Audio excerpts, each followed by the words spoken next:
Friends, বহুত দিনৰ মূৰত এটা মিনি ব্লগ লৈ আহিছোঁ। এয়া দেখিছেনে ইমান ধুনীয়াকৈ এটা পিঠা বনাই থৈছোঁ। এয়া কেঁচা পিঠাগুড়ি ঘৰৰ পৰা আনিছিলোঁ আৰু ভাবিলোঁ লাল চাহ বনাই থৈছোঁ। এইফালে কেঁচা পিঠাগুড়ি দি পেলাই এটা পিঠাকে বনাওঁ, যিহেতু ছোৱালীও খাই ভাল পাব আৰু আমিও ভাল পাওঁ। ধনিয়া ছিজন, ধনিয়া ওলাই, ঠাণ্ডা দিনত ধনিয়া বহুত বেছি ভাল লাগে, চবতে মই দিওঁ ধনিয়া।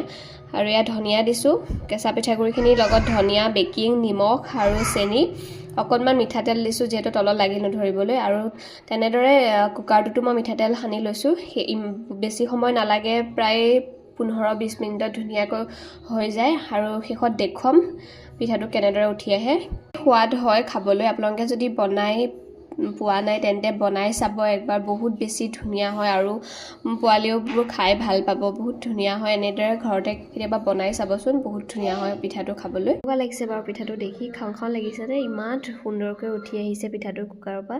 খুব কম সময়ৰ ভিতৰত সহজ পদ্ধতিত বনোৱা পিঠা। ইটো চাইডো দেখুৱাম বাৰু।